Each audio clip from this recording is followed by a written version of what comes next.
3 words echoed through Terminal D that morning. 3 words that would end 3 careers and awaken an entire industry.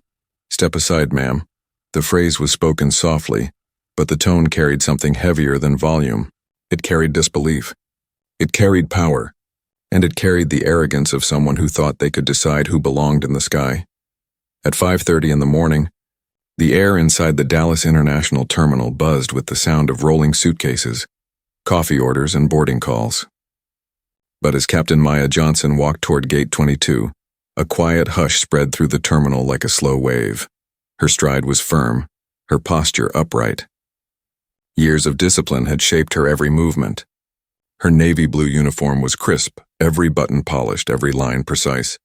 The golden wings pinned to her chest caught the soft light from the high windows, gleaming like a badge of earned honor. Passengers turned their heads, not because she demanded attention, but because she carried it naturally. Confidence without arrogance, strength without noise. Yet beneath those admiring looks, a few pairs of eyes watched her with something else. Confusion, doubt, discomfort. For some, Maya represented something they still weren't ready to see. A black woman standing in the role they had always imagined belonging to someone else. Behind the gate counter stood Tracy Mills, a gate supervisor with 8 years of experience and a smile that only appeared when she wanted something. Beside her were Kyle and Jenna, 2 ground staff who followed Tracy's lead in everything, from weekend plans to workplace gossip. Tracy's eyes narrowed as she noticed Maya approaching. A subtle flicker of judgment crossed her face, small but visible to anyone who knew what to look for. "Since when does cleaning staff dress like that?" She whispered, leaning toward Kyle. He snorted quietly. Jenna looked uncomfortable but said nothing. Maya heard it. She'd heard worse before.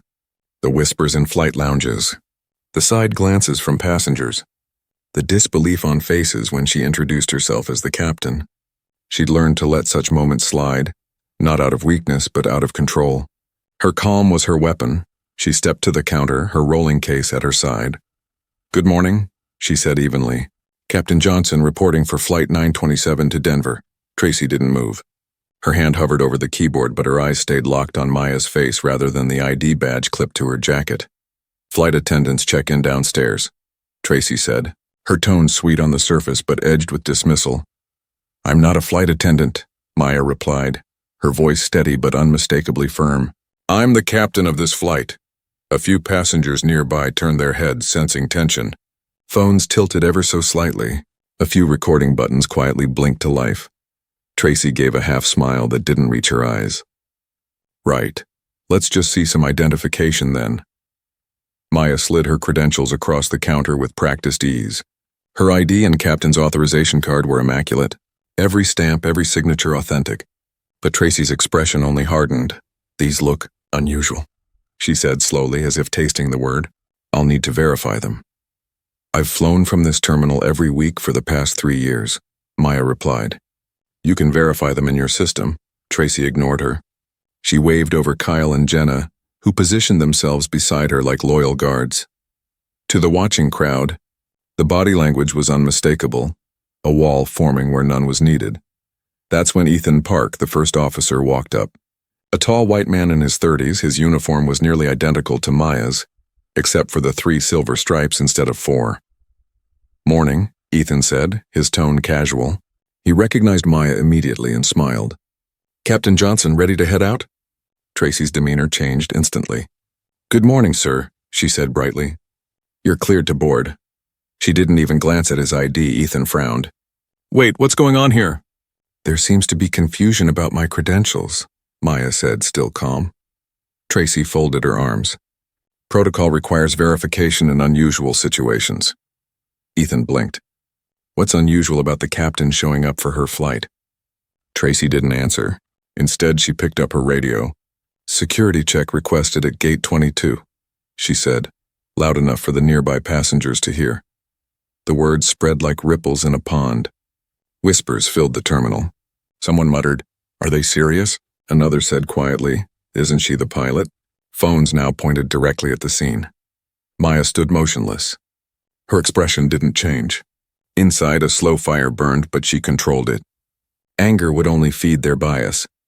Within minutes, a security officer arrived, a broad man in a reflective vest. Tracy stepped forward before he could assess anything.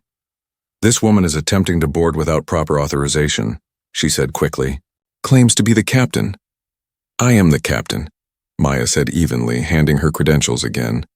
The officer looked from Maya's badge to her uniform to her face. He hesitated. Something didn't add up, but he couldn't quite name it. Ethan stepped in. "Officer, I can vouch for her. We've flown together dozens of times," Tracy cut him off sharply.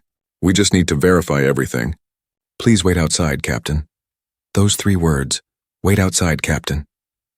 They landed like a slap, audible even to the passengers several rows away. Maya stood still for a moment. The entire gate seemed to hold its breath. Then, without a word, she turned and stepped aside. Not out of defeat, but repositioning. The staff thought they had won that moment. They had no idea it was the calm before a storm that would change their lives forever. She set her case beside the window, phone in hand. Her reflection looked back at her from the glass, composed, patient, unbroken. Then she made 3 calls. The first, to Leah Morgan, head of flight operations. The second to Carlos Vega, compliance director. And the third to Robert Hale, chairman of the airline's board. Each call was brief, calm, and devastating in its efficiency. "Leah," Maya said quietly. "Emergency replacement crew at gate 22, yes, it's happening again." "Carlos, I need footage from the last 20 minutes secured immediately." "Robert, I'm invoking Section 9 under Anti-Discrimination Emergency Authority." By the time she ended the last call, every senior executive in the company knew exactly what was unfolding at gate 22. She straightened her jacket and looked toward the counter. Tracy was still standing there, arms folded, unaware that her entire career had already ended. The airport bustled around them, but the air felt heavier now, charged with something unseen. Maya's mentor's voice echoed in her memory, words spoken years ago when she was the only woman of color in her pilot training class. "Always keep your receipts. Let them underestimate you. Then let the truth speak louder than your anger." Maya smiled faintly. She had kept every receipt, and the truth was about to speak for itself. The elevator at the far end of the terminal opened, and a tall man in a dark suit stepped out, moving with quiet urgency. His name was Marcus Dean, the airport operations manager, and the message flashing on his phone was short but alarming. "Possible discrimination incident, gate 22. As he approached, Tracy straightened immediately, her confident posture faltering just a little. She smoothed her vest and forced a polite smile. "Mr. Dean," she greeted brightly, "we were just handling a situation here." Marcus's eyes scanned the area quickly, the crowd of passengers watching, the security officer hovering, the woman in a captain's uniform standing calmly by the window. It didn't take long for him to understand that something was very wrong. "What situation exactly?" he asked. Tracy's tone shifted into practiced professionalism. This woman attempted to board without proper verification. Her credentials seemed unusual. "We're following procedure." Marcus turned toward Maya and his face changed instantly. Recognition. "Captain Johnson," he said, stepping forward with respect. "I didn't know you were flying out today." Tracy blinked. The word captain hit her like a slap she didn't see coming. "Yes," Maya replied evenly. "I was scheduled to command Flight 927 to Denver. Your staff had other ideas." Tracy opened her mouth, but Marcus raised a hand. "I think we can end this right here." He took Maya's credentials from the security officer, glanced at them briefly and nodded. "Everything is in perfect order. You may proceed, Captain." He handed the documents back with both hands, a gesture of respect. The security officer mumbled an apology and stepped aside. The passengers who had been silently recording lowered their phones but didn't stop watching. Tracy's cheeks flushed a dull red. "We were only trying to be cautious," she said quickly. "You can't be too careful these days." "Cautious," Marcus repeated, his voice calm but edged with steel. "Caution doesn't mean disrespect. And discrimination is not protocol." Tracy tried to smile again, but it trembled. "I didn't mean—" "I'm sure you didn't," he interrupted. "But your meaning and your actions aren't the same." He turned to Maya. "Captain, please board your aircraft. I'll take it from here." Maya gave a simple nod, gathered her case, and walked toward the jetway. The passengers stepped aside for her as she passed, a quiet ripple of recognition following in her wake. Tracy exhaled shakily once Maya disappeared from view. She turned to Marcus, hoping the worst was over. But his expression told her it was only beginning. "Tracy, Kyle, Jenna," Marcus said firmly. "You'll remain at the gate. Corporate security and HR are on their way. I suggest you prepare a clear explanation." "HR?" Kyle echoed, his voice unsteady. "For what?" "For what you just did," Marcus replied. Inside the plane, the air felt cooler, calmer. Maya set her flight case beside the captain's seat and began her pre-flight checks. Each switch and dial responded beneath her hands like old friends. Routine steadied her heartbeat. Ethan entered a moment later, closing the cockpit door behind him. "They said we're clear to go," he said. 15-minute delay. Maya gave a small nod, eyes still on the instrument panel. "That's fine. Let's make it smooth." After a pause, Ethan said quietly, "I'm sorry about what happened out there." "You don't have to be," Maya replied, "but I appreciate it. They had no right to treat you that way." "No, they didn't," she said, flipping a final switch. "But sometimes people reveal what they truly believe when they think no one's watching." "Except half the terminal was watching," Ethan murmured. Maya allowed herself the faintest smile. Exactly. Out in the terminal, the watching crowd had not dispersed. Whispers and murmurs filled the air, a wave of public judgment already forming. And then came the unmistakable sound of hurried footsteps. Leah Morgan, the head of flight operations, arrived first, flanked by 2 HR officers and the compliance director. Carlos Vega. Their presence turned heads instantly. Leah's sharp eyes scanned the gate area, assessing everything with clinical precision. Tracy's confident posture collapsed completely. "Ms. Mills," Leah said, stopping in front of her. "We need to speak now." Tracy started explaining before she was even asked. "It was a misunderstanding. I followed security procedures." Her ID looked different. "I didn't mean—" Carlos raised a hand. "We've already reviewed the live security feed." His tone was flat, professional, but carried the weight of finality. "We also have recordings from multiple passengers. Your tone, your comments, and your treatment of Captain Johnson are all documented." Tracy swallowed hard. Kyle shifted his weight nervously. Jenna's eyes were glassy. "This will be handled formally," Leah said.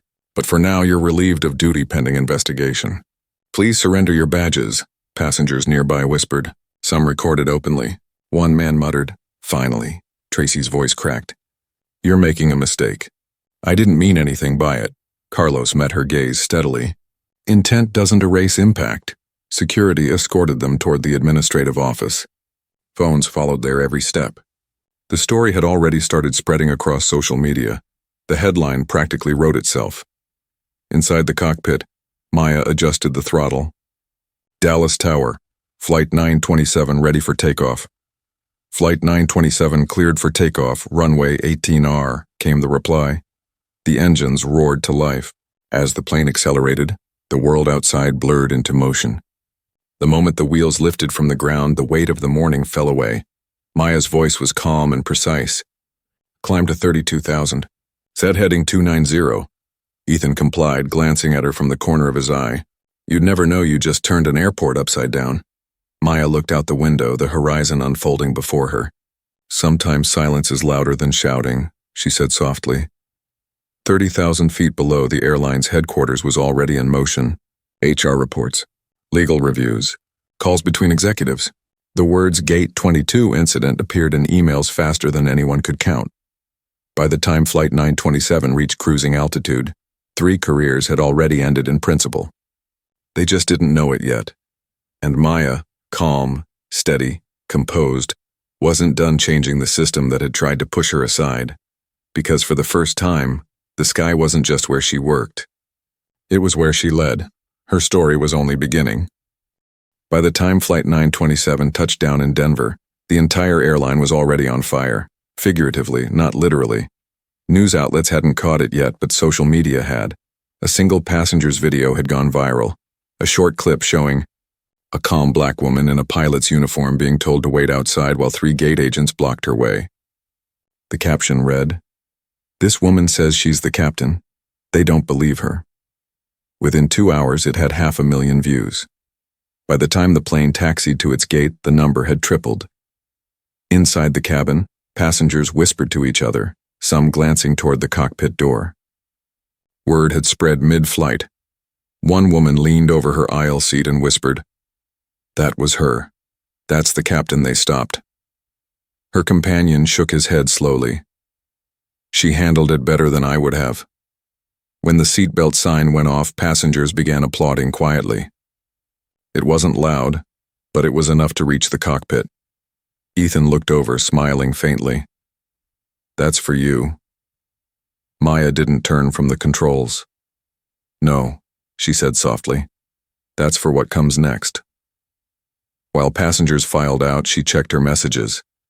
47 missed calls, 17 from headquarters, a dozen from media contacts, 3 from legal. She exhaled slowly, pocketing her phone. As the last passenger exited, the flight attendant peeked into the cockpit. "Captain Johnson, there's someone waiting for you at the gate. Says it's urgent." When Maya stepped off the plane, she found a suited woman waiting, Leah Morgan again, this time accompanied by 2 executives she didn't recognize. "Captain," Leah said quietly, "the board is convening in 30 minutes. They're waiting for you." Maya blinked once. "The board?" "Yes. And they've already seen the footage." In that moment, Maya understood the magnitude of what had just happened. It wasn't about 3 employees anymore. It was about the system that allowed them to believe they could treat her that way without consequence. She followed Leah through the private corridors of the airport toward a conference suite. Every passing employee turned their head as she walked by. Some nodded in respect. Others looked away. When they reached the suite, a long glass table stretched across the room. Around it sat the airline's senior leadership, the CEO, the chairman, the head of operations, legal counsel, and HR. The atmosphere was tense but quiet, the kind of silence that carried more weight than shouting. "Maya," the chairman said as she entered, standing in acknowledgement. "We're sorry to call you so soon after landing, but this can't wait." "I understand," she said. The CEO folded her hands. "We've reviewed the footage, Captain. The conduct of those gate agents was unacceptable. You were targeted, disrespected, and delayed in a way that violates every standard of professionalism this company stands for." Carlos Vega, the compliance director, added, "The videos circulating online have reached 2 million views. The story is gaining traction faster than our PR team can manage." Maya met their eyes one by one, calm but steady. "This didn't start at Gate 22, she said. "It's been building for years, quietly ignored every time someone brushed it off as a misunderstanding." The CEO nodded slowly. "And you're right. Which is why we're invoking your authority as co-chair of the Operational Integrity Committee. We want you to lead the internal review and design corrective action. Whatever you decide, you'll have our full support." Leah leaned forward. "What do you intend to do, Captain?" Maya paused. She thought of the quiet humiliations, the second glances, the polite disbeliefs that trailed her career like a shadow. She thought of younger women, pilots, engineers, attendants, watching this story unfold, wondering if there would ever be space for them. "I intend," she said finally, "to make sure this never happens again. Not to me, not to anyone." The chairman nodded. "Then let's begin." While the board discussed procedure, the news continued to spread. Morning shows replayed the passenger video in slow motion, dissecting every expression, every word. Commentators debated whether it was racism, bias, or protocol gone wrong. To Maya, it didn't matter what they called it. The result was the same. Meanwhile, back in Dallas, Tracy sat in a small conference room across from HR. Her hands trembled slightly as she signed the incident report. Kyle sat beside her, silent.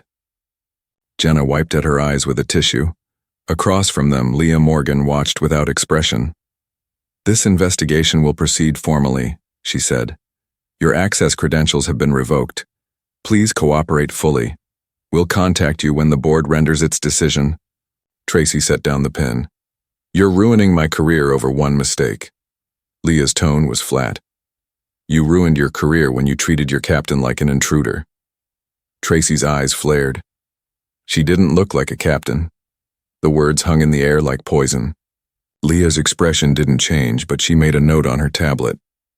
"Thank you," she said quietly. That's all we needed.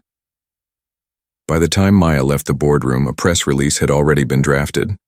The company would launch a full-scale internal audit, new bias training, and a review of gate protocols. But that wasn't enough for her. She wanted systemic reform, real, lasting structure that didn't rely on goodwill or apologies. On her drive home, the city lights blurred past her window. Her phone buzzed nonstop.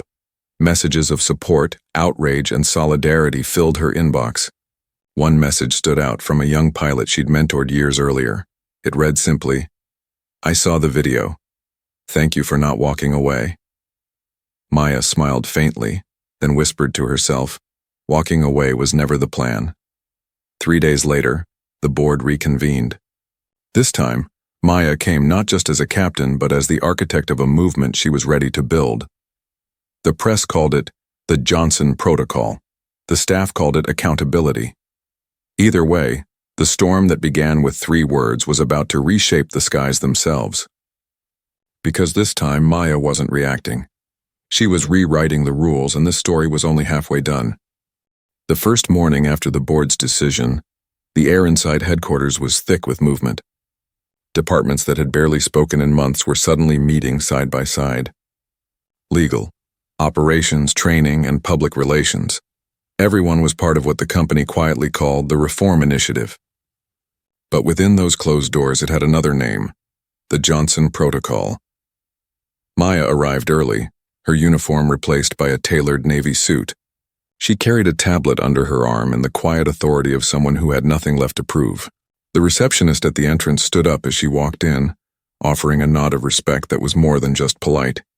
It was admiring. The elevator ride to the 12th floor was silent.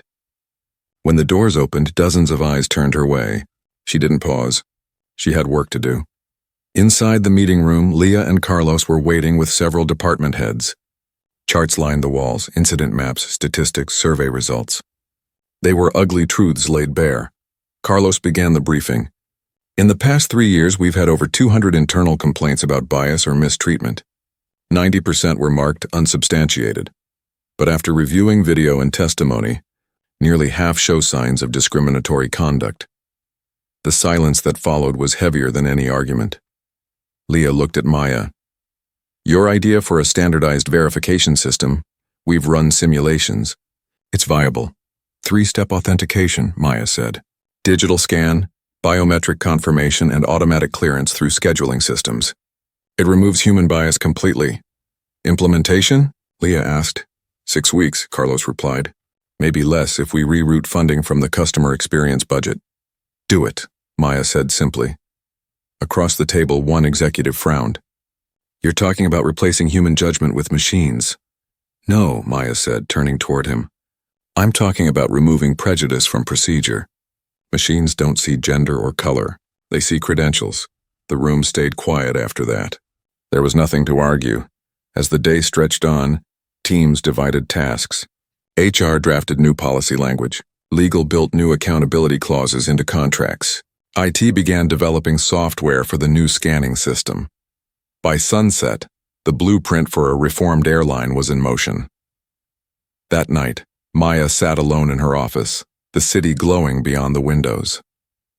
For the first time in years, she let herself remember the early days, when she was 26, sitting in a cockpit for the first time as captain. The pride she'd felt was indescribable, yet even then, she'd known it came with invisible burdens. The comments, the disbelief, the constant need to prove she belonged in a uniform she had earned. Now those years felt worth it. Every slight, every cold stare, every whispered insult, they had led here, to this moment. But as the reform spread across departments, resistance began to rise. Not everyone was ready for change. A week later, at an internal staff forum, murmurs filled the room before Maya even arrived. Some employees whispered that the new system made them feel distrusted. Others claimed it was unnecessary. "We're not all like that," one said loudly to anyone listening. "Why punish everyone for a few bad apples?" Maya walked in mid-sentence. The room fell silent instantly. She looked around, meeting eyes one by one. "No one is being punished," she said evenly. "We're being rebuilt." Her voice carried without volume, reaching every corner of the room. I've spent 15 years watching good people held back and bad behavior explained away. We're not doing that anymore. This isn't about blame, it's about clarity. Every single person here will follow the same standard. Equal procedure means equal respect. The tension in the room shifted. Some heads nodded. Others looked away. After the meeting, a young technician approached her in the hallway. "Captain Johnson," he said softly. "My mother's a flight attendant. She's been through stuff like this." "Thank you," Maya smiled. "Tell her the system's changing for her too." While reform spread inside the company, the outside world continued watching. The video had crossed 10 million views. News anchors debated her story on morning television. Editorials praised her calm, her professionalism, her impact. But for every message of support, there were also critics. Anonymous comments calling her dramatic. Angry threads accusing her of overreacting. Maya didn't read them. She didn't need to. The results spoke louder than any opinion. At the same time, Tracy sat alone in her apartment watching the same news unfold on her cracked phone screen. Her name wasn't mentioned publicly yet, but everyone in the local airline circles knew. Her inbox was filled with job rejections, some polite, some curt. She stared at her reflection in the black screen after the last rejection email and whispered, "I just made a mistake." But deep down she knew it wasn't just one mistake. It was a pattern she'd never been forced to confront, until the day it cost her everything. 2 weeks later, an official letter arrived. Notice of termination. Violation of anti-discrimination and conduct standards. Permanent industry record notation. Discriminatory incident. She read it twice, heart pounding. The note at the bottom was short and devastating. This classification may restrict future employment within the aviation sector. Her hands trembled. She dropped the letter on the table. It was over. Back at headquarters, the reforms continued to unfold like clockwork. Digital credential scanners were installed at 3 major airports first. Within days, reports of gate-level conflicts dropped by more than half. Employees who had once resisted the change now praised its simplicity. 3 steps, one attendant said during a training video. And it's done. No questions. No judgment. Leah forwarded that clip to Maya late one night with a single line attached. "You did it." But Maya didn't reply right away. She knew better than to celebrate early. Systemic change wasn't measured in applause, it was measured in time. Still, as she sat in her quiet office and looked out at the glowing runway lights, she allowed herself a rare moment of peace. The storm had passed, but the skies were still clearing. And though she didn't know it yet, one more reckoning was coming, a hearing, one that would decide whether what happened at Gate 22 would remain a story of one company or become a case that changed the entire industry forever. The stage was already being set, and the eyes of aviation were turning toward Maya once more. 3 months later, the morning sun over Dallas painted the sky in quiet gold. Flight 927 was scheduled again. Same route, same gate, but a very different world. Gate 22 no longer looked the same. The old check-in counters had been replaced by sleek biometric scanners. Every employee passed through them the same way. Captains, attendants, mechanics, even managers. No more second looks. No more whispered doubts. Captain Maya Johnson arrived at the terminal, her steps steady and deliberate. The crowd still turned when she passed, but now it was different. No one stared in disbelief. No one hesitated to greet her. The quiet respect in the air had become normal. "Good morning, Captain Johnson," said the gate agent, a young woman named Rosa, new to the team. Her tone was professional but warm. "Morning," Maya replied. "How's the system running today?" "Smooth as ever." "Everyone loves it," Rosa said proudly. 3 seconds to verify. "No errors all week," Maya smiled. "That's how it should be." The gate area buzzed with passengers preparing to board. She noticed a man at the back of the line staring at her. His uniform was familiar but different, navy blue, with a ground transportation logo instead of the airlines. He looked older, more tired but still recognizable. It was Kyle. When he realized she'd seen him, he froze for a second, then nodded hesitantly. She nodded back. No anger, no resentment, just quiet acknowledgement. As passengers began boarding, Maya took her usual place at the cockpit door, greeting each one with a calm smile. She'd done this ritual her entire career. It grounded her before every flight. A teenage girl stepped forward, holding her phone awkwardly. "Captain Johnson?" she asked shyly. "Can I shake your hand?" Maya smiled. "Of course." The girl's eyes lit up. "I watched your story in school. Our teacher showed it to us during ethics week. You're the reason I want to fly one day." Maya felt something tighten in her chest, not pain, but pride. "Then I'll see you in the skies," she said gently. The girl grinned, thanked her, and walked down the aisle. When boarding finished, Maya entered the cockpit. Her new first officer, Amira Patel, sat waiting. Headset already on, checklist open. "All systems checked, Captain," Amira said. "Clear skies to Denver." "Perfect," Maya replied, settling into her seat. "Let's keep it that way." As the engines came alive, the rumble beneath their feet felt steady and reassuring. The aircraft taxied to the runway. Dallas Tower. "Flight 927 ready for departure," Amira announced. "Flight 927 cleared for takeoff." "Runway 18 right," came the reply. Maya advanced the throttles. The plane began to roll, building speed until gravity loosened its grip and the earth fell away beneath them. The sunlight filled the cockpit, bright and blinding and pure. For a moment she closed her eyes and breathed. This feeling was why she had fought so hard. 30,000 feet below, in corporate offices across the country, other airlines were following suit. 23 had already adopted versions of the Johnson Protocol. Some called it automated fairness. Others simply called it common sense. Bias reports had dropped 60% within months. Turnover among minority employees had reached a record low.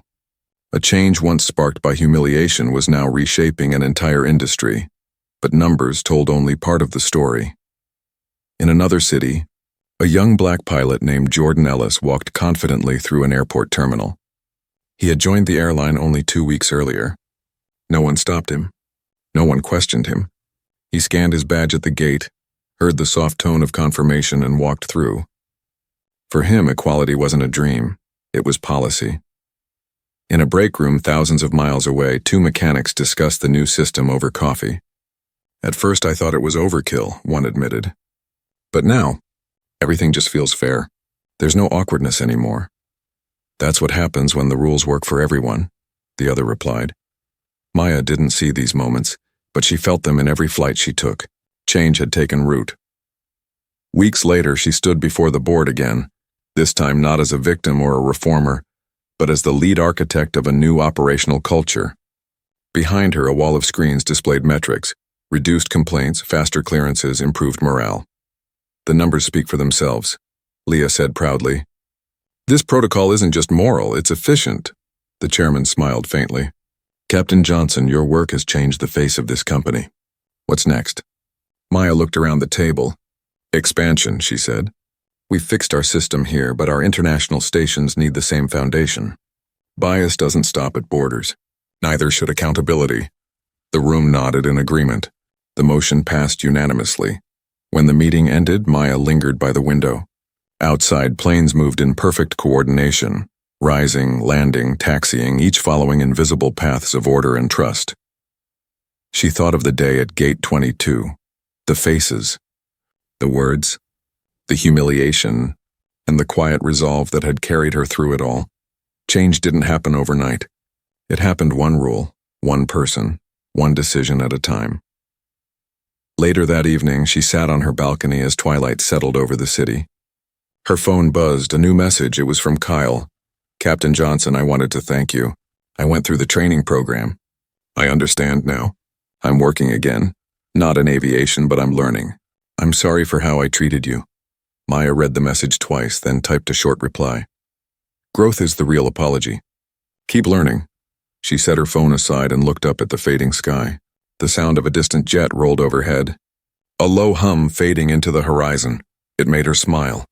For the first time in years, the skies felt lighter, because somewhere, someone else was stepping into an airport uniform, unquestioned, unchallenged and unafraid, and maybe they didn't know her name.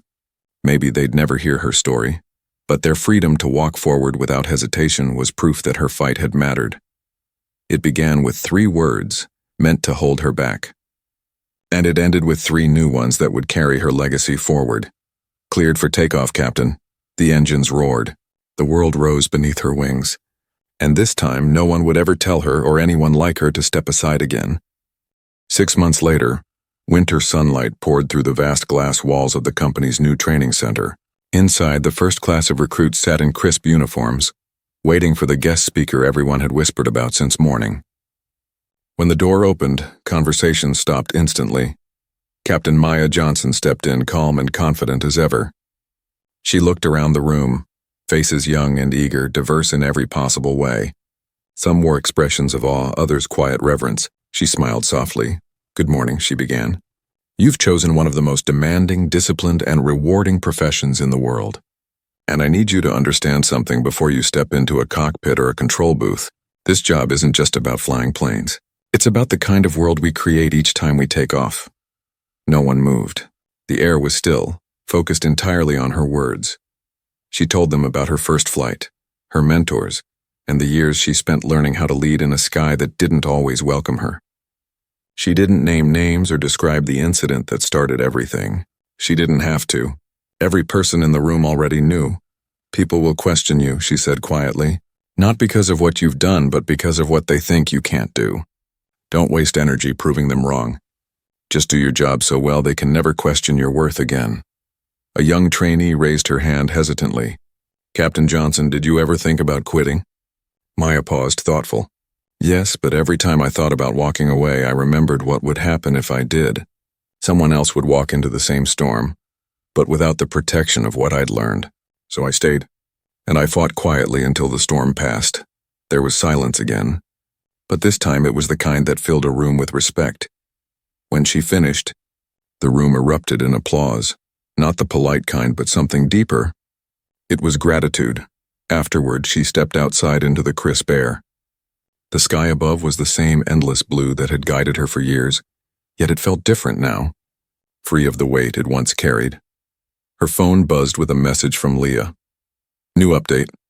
FAA adopting Johnson Protocol across all U.S. carriers. You did it." Maya stared at the words for a long time. It felt unreal. The system she built out of pain and patience was about to become the national standard. Every airport, every crew, every gate would now follow rules that saw people equally. She walked toward the runway perimeter fence, the hum of engines surrounding her like a living heartbeat. A plane soared overhead, climbing steadily through the morning air. She followed its ascent, eyes tracing the contrail as it drew a white line across the blue. That line, she thought, looked like progress, thin at first, but growing wider, lasting longer, leaving a mark impossible to ignore. Back at headquarters, the boardroom filled for one final meeting. The company's CEO stood at the head of the table, addressing both in-person members and those on video screens from around the world. "The Johnson Protocol has been approved by the Industry Council," she announced. "Effective immediately, it will become the international operational standard for flight crew authentication and conduct." Applause filled the room. But when Maya spoke, her tone was measured. "Thank you. But remember, protocols can't fix hearts. They can only set boundaries that protect fairness. The real change starts when people choose respect without needing rules to enforce it." Leah nodded. "And that's why you'll be leading the global rollout." Maya exhaled slowly, her gaze steady. "Then let's make sure this isn't just a company achievement. Let's make it a cultural one." Later that evening, she walked alone through the empty terminal. The echoes of distant announcements and the rolling of luggage filled the air. Gate 22 stood quiet at the far end, a place that once held humiliation, now transformed into a symbol of everything she'd built. She stopped there for a moment, letting memory and reality overlap.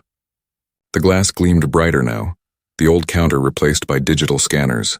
A new team worked behind it, chatting and laughing easily, unaware of the ghosts that used to linger there.